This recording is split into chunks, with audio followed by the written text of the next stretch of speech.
મહત્વપૂર્ણ સમાચાર પર નજર કરીએ। વડોદરાની પોદ્દાર વર્લ્ડ સ્કૂલ માણેજા સામે કાર્યવાહી કરવામાં આવી છે। ધોરણ 4ના પ્રવેશ માટે વિદ્યાર્થીનું ઇન્ટરવ્યુ લેતા કાર્યવાહી કરવામાં આવી। ડીઈઓએ શાળાને ₹10,000નો દંડ ફટકાર્યો છે।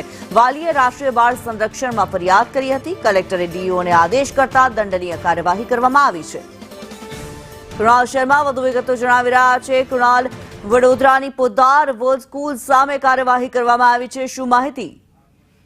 જે રીતે પોદ્દાર વર્લ્ડ સ્કૂલ માણેજામાં આવેલી છે અને તે ફરી વિવાદમાં આવી છે, કારણ કે ધોરણ 4માં પ્રવેશ માટે આ સ્કૂલે બાળક તે વિદ્યાર્થી છે તેની પ્રવેશ પ્રક્રિયા માટે ઇન્ટરવ્યુ લીધો હતો, જેને લઈને વાલીએ રાષ્ટ્રીય બાળ સંરક્ષણ આયોગમાં લેખિતમાં ફરિયાદ કરી હતી।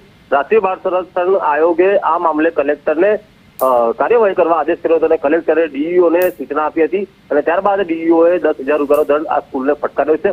સ્કૂલ આવું કોઈ ઇન્ટરવ્યુ લીધું ન હોવાનું કહી રહી છે, પરંતુ તમામ પુરાવા સાથે અરજી થતા બાદમાં કાર્યવાહી કરવામાં આવી। જી, ધન્યવાદ કૃણાલ આ માહિતી માટે।